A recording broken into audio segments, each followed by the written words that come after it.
नमस्कार। आज हम एक बहुत ही खास दस्तावेज पर बात करने वाले हैं। रोमन सम्राट मार्कस ऑरेलियस की निजी डायरी। हाँ, जिसे दुनिया मेडिटेशंस कहती है। और ये याद रखना जरूरी है, ये जूलियस सीजर नहीं, मार्कस ऑरेलियस हैं। बिल्कुल, वो दार्शनिक सम्राट। जी, और हमारे पास इसका एक कह सकते हैं काफी अच्छा डिटेल्ड सारांश है, जो हमें सीधा उनके विचारों के केंद्र तक ले जाएगा। हाँ, ये कोई पब्लिक में देने वाला भाषण या उपदेश तो था नहीं।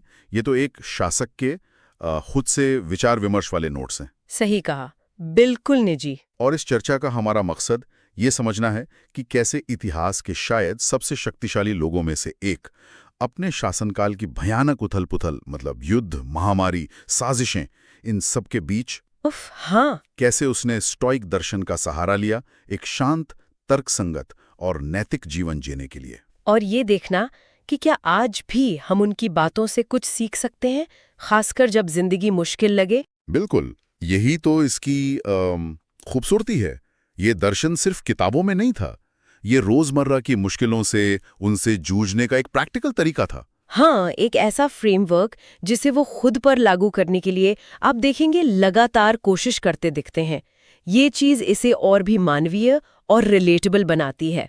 और जो बात मुझे हमेशा सबसे ज्यादा खींचती है वो ये कि ये किताब दुनिया को दिखाने के लिए थी ही नहीं। थी ही नहीं। ये मार्कस ऑरेलियस की खुद से बातचीत है, खुद को गाइड करने, डिसिप्लिन में रखने, शांत रखने की कोशिश। बिल्कुल। एक सम्राट के सबसे निजी अनफिल्टर्ड विचार। कमाल है ये तो। हाँ, और यही इसकी असलियत का सबूत है। कोई दिखावा नहीं, किसी को इम्प्रेस करने की कोशिश नहीं। ये बिल्कुल शुद्ध आत्मविश्लेषण है। ये दिखाता है कि फिलॉसफी कैसे सिर्फ यूनिवर्सिटी की चीज न होकर असल जिंदगी में काम आ सकती है, खासकर जब हालात मुश्किल हों। अगर इस किताब का मूल संदेश पकड़ना हो तो शायद ये लाइन सबसे करीब होगी। आप बाहरी घटनाओं को कंट्रोल नहीं कर सकते, सिर्फ अपने मन को और अपनी प्रतिक्रियाओं को कर सकते हैं। सुनने में कितना सीधा लगता है ना?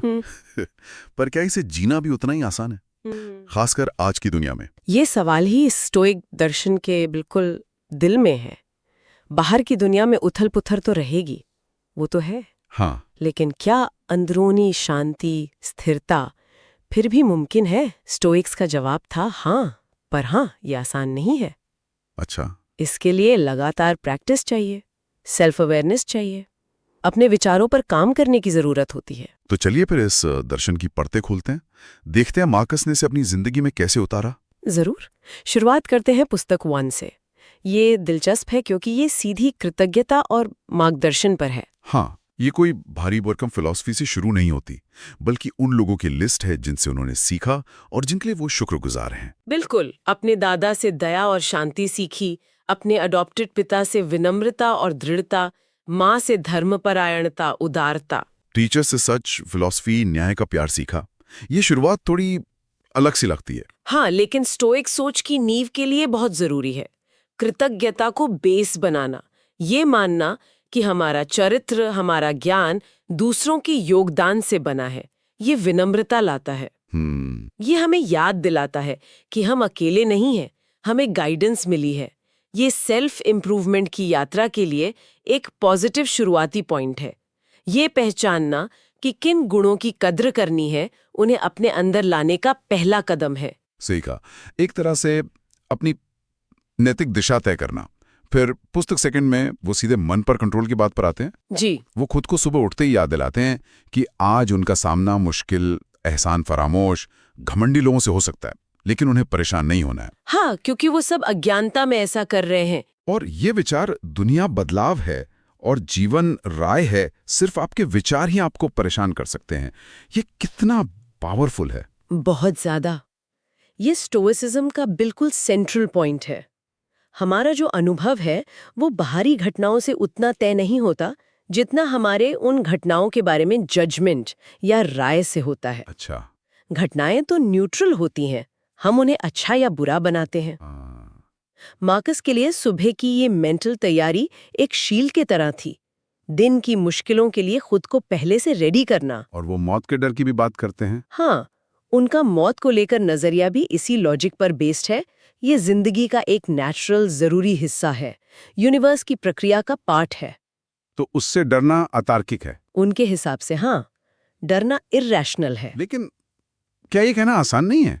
मौत का डर तो बहुत नेचुरल लगता है। नेचुरल है, बिल्कुल, लेकिन स्टोइक्स तर्क देते हैं कि ये डर हमारे अस्तित्व की एक गलत समझ से आता है। अच्छा, कैसे? मेरी हिस्सा समझें तो मौत उतनी डरावनी नहीं लगती।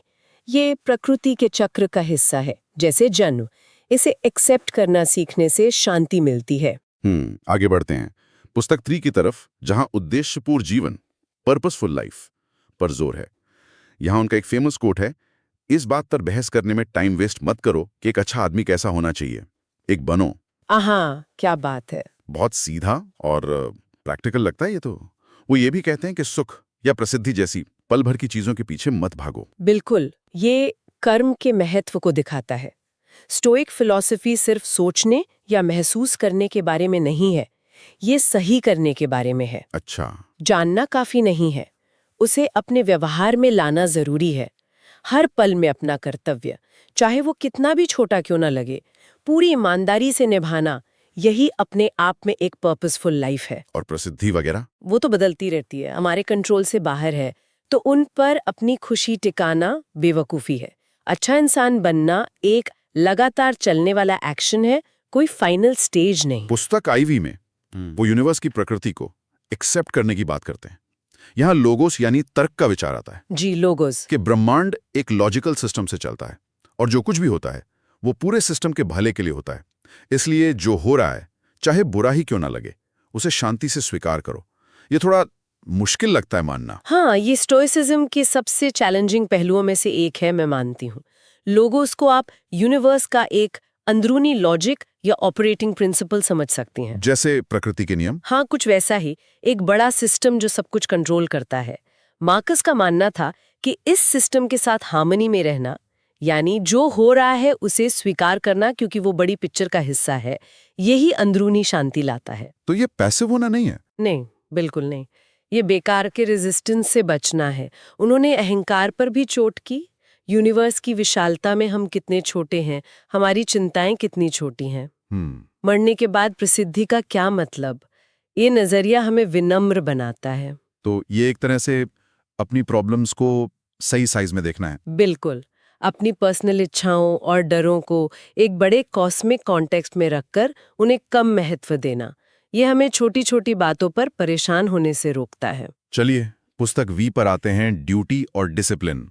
यहाँ वो खुद को सुबह बिस्तर से उठने के लिए मोटिवेट करते हैं। हाँ, वो तर्क देते हैं कि हम काम करने के लिए बने हैं, सिर्फ आराम करने के लिए नहीं। जैसे एक सैनिक अपनी ड्यूटी करता है, वैसे ही हमें अपना काम करना चाहिए और दूसरों की गलतियों पर गुस्सा न करने का सुझाव भी है। जी, क्योंकि वो अज्ञानता से काम करते हैं। और वो फेमस लाइन, अनुशासन ही स्वतंत्रता है। ये कैसे?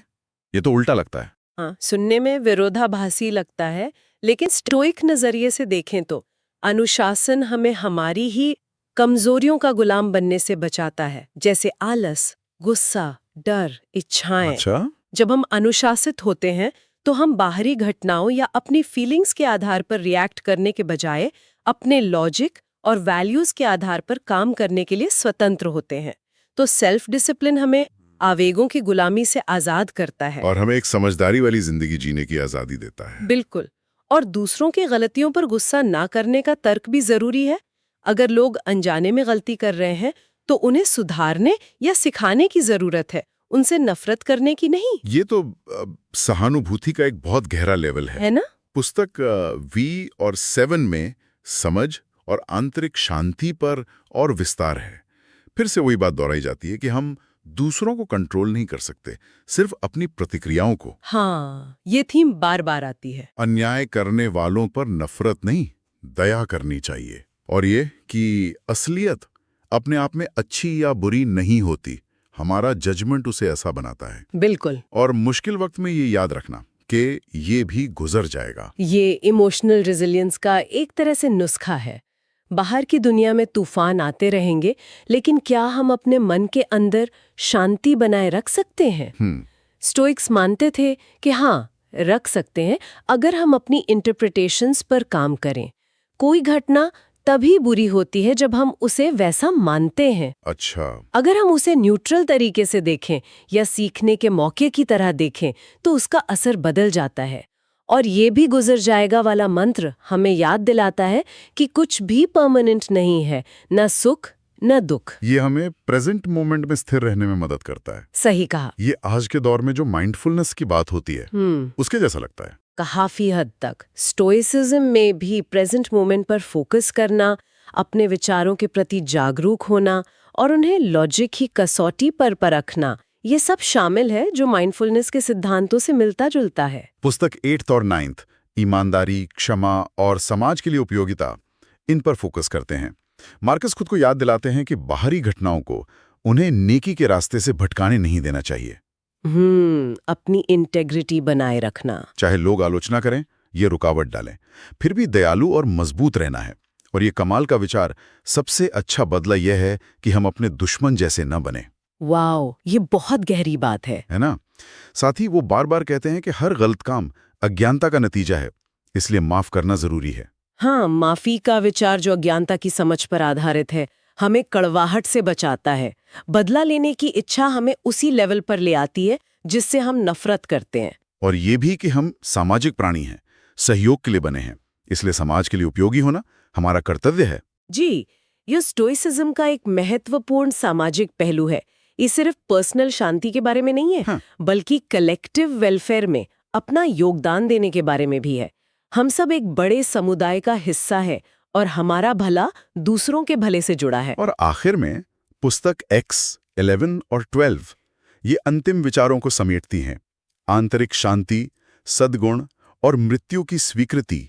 हाँ, एक तरह का कंसोलिडेशन है। हाँ, यहाँ वो कहते हैं कि एक महल में रहते हुए भी सुखी और शांत जीवन जीना मुमकिन है, क्योंकि खुशी बाहर की चीजों पर नहीं, अंदर की स्थिति पर निर्भर करती है। बिल्कुल, आंतरिक शांति परिस्थितियों पर डिपेंडेंट नहीं है। दूसरों की राय की चिंता छोड़ो, अपने सिद्धांतों पर जियो। प्रकृति का नियम बदलाव है, उसे स्वीकार करो। प्रामाणिक बनो, झूठ, धोखे, दिखावे से बचो। और ये कि हमारा मन वही बनता है जिसे हम विचारों से सींचते हैं, ये बहुत जरूरी बात है। Mind is what you feed it. जीवन छोटा है, इसे उद्देश्यपूर्ण ढंग से जियो। मृत्यु सिर्फ स्रोत में वापस लौटना है। अंत में केवल हमारा चरित्र और हमारे कर्म ही मायने रखते हैं। क्या खूब सिंथेसिस है। ये हमें याद दिलाता है कि सच्ची दौलत और ताकत अंदर है। बाहर का तामझाम, पद, दूसरों की मंजूरी, ये सब क्षण भर का है। सही। असली कीमत हमारे चरित्र की क्वालिटी, हमारे कामों की नैतिकता और हमारे विवेक में है। मृत्यु जिंदगी का अंत नहीं, बल्कि एक ट्रांसफॉर्मेशन है, प्रकृति के चक्र का हिस्सा। इसे स्वीकार करने से जिंदगी को और ज्यादा गहराई से और अर्जेंसी से जीने की प्रेरणा मिलती है। हमारी विरासत हमारे छोड़े हुए पैसे या इमारतों में नहीं, बल्कि हमने जिंदगी कैसे जी, हमारा चरित्र कैसा था, उसमें है। तो अगर हमें कुछ सबसे यादगार लाइंस को फिर से देखना हो जो इस पूरी फिलॉसफी का सार पकड़ती हैं। हाँ, जरूर। आपके मन पर आपकी शक्ति है, बाहरी घटनाओं पर नहीं। इसे समझें और आपको शक्ति मिलेगी। आपके जीवन की खुशी आपके विचारों की गुणवत्ता पर निर्भर करती है। बहुत खूब। इस बात पर बहस करने में समय बर्बाद न करें कि एक अच्छा आदमी कैसा होना चाहिए, एक बने। बिल्कुल प्रैक्टिकल। हम जो कुछ भी सुनते हैं वो एक राय है, तथ्य नहीं। हम जो कुछ भी देखते हैं वो एक दृष्टिकोण है, सत्य नहीं। वाह, ये पंक्तियां आज भी कितनी रेलेवेंट है। गूंजती हैं, बिल्कुल। निश्चित रूप से इनमें स्टोइक ज्ञान का पूरा निचोड़ है। अगर हम मुख्य शिक्षाओं को कुछ पॉइंट्स में समेटें तो। हाँ, बताइए। पहला, नियंत्रण का विभाजन। समझें कि क्या आपके वश में है, आपके विचार, निर्णय, प्रतिक्रियाएं, और क्या नहीं, बाहरी घटनाएं, दूसरों के काम, नतीजे। अपनी एनर्जी वहीं लगाएं जहां आपका कंट्रोल है। फोकस सही जगह। दूसरा, तर्क और प्रकृति के अनुसार जीवन। विवेक का इस्तेमाल करें, भावनाओं के गुलाम न बने, ब्रह्मांड के लॉजिकल सिस्टम के साथ तालमेल बिठाएं। ओके। तीसरा, कृतज्ञता और विनम्रता। जो मिला है उसके लिए आभारी रहें, अपनी लिमिट्स को स्वीकार करें, दूसरों से सीखें। चौथा, मृत्यु की स्वीकृति। इसे जीवन का नेचुरल हिस्सा समझें, डरे नहीं। ये जीवन को कीमत और तात्कालिकता देता है। और सबसे जरूरी, और 5वां, सद्गुण ही सर्वोच्च भलाई है। नैतिक उत्कृष्टता मतलब न्याय, साहस, संयम, ज्ञान, यही सच्ची खुशी और अर्थ का स्रोत है। बाकी सब सेकेंडरी हैं। तो इस पूरी चर्चा का निचोड़ ये निकलता है कि मार्कस ऑरेलियस एक सम्राट होकर भी हमें सिखाते हैं कि असली ताकत और मन की शांति बाहरी दुनिया को बदलने से नहीं बल्कि अपने अंदर की दुनिया को साधने से मिलती है। सेल्फ डिसिप्लिन, सही जजमेंट और जो हमारे कंट्रोल में नहीं है उसे स्वीकार करना, शायद यही चाबी है। बिल्कुल सही कहा आपने। यहाँ तक कि दुनिया के सबसे शक्तिशाली शासकों में से एक भी किस्मत, बीमारी या दूसरों के कामों को कंट्रोल नहीं कर सकता था। हाँ, वो तो है। लेकिन वह अपनी प्रतिक्रियाओं, अपने निर्णयों और अपने चरित्र को कंट्रोल करने का प्रयास कर सकता था। यही स्टोइसिज्म का प्रैक्टिकल हार्ट है। तो ये पैसिव होना नहीं है? बिल्कुल नहीं। परिस्थितियां कैसी भी हों, अपने अंदर के किले को मजबूत रखो। तूफान में शांत, संघर्ष में स्थिर और अराजकता में दयालु। ये एक्टिव इनर स्ट्रेंथ है। मार्कस ऑरेलियस की मेडिटेशंस पर यह बातचीत वाकई आंखें खोलने वाली रही। लगभग 2000 साल पुराने ये विचार आज भी हैरान करने वाले रूप से प्रासंगिक और उपयोगी लगते हैं। और श्रोताओं के लिए एक अंतिम विचार छोड़ते हैं जिस पर वे सोच सकते हैं। हाँ। यदि मार्कस ऑरेलियस, जो लगातार युद्ध, महामारी, राजनीतिक साजिशों और इतनी ज्यादा शक्ति के दबावों के बीच जी रहे थे, वो भी अंदरूनी शांति और उद्देश्य खोजने के लिए इन सिद्धांतों का इस्तेमाल कर सकते थे, तो हम आज की मॉडर्न चुनौतियों, तनाव, अनिश्चितता, इंफॉर्मेशन ओवरलोड, इनके बीच इन टाइमलेस प्रिंसिपल्स को अपनी जिंदगी में कैसे ढाल सकते हैं? ये बड़ा सवाल है। क्या कंट्रोल बनाम एक्सेप्टेंस का बैलेंस साधने का तरीका आज हमारे लिए अलग है, या इंसान के संघर्ष का जो मूल तत्व है वो वही रहता है? इस पर सोचना दिलचस्प होगा। वाकई ये एक गहरा सवाल है जिस पर सोचा जा सकता है। इस गहरी चर्चा के लिए धन्यवाद। शुक्रिया। अगली बार फिर मिलेंगे एक और विषय के गहन विश्लेषण के साथ। अलविदा।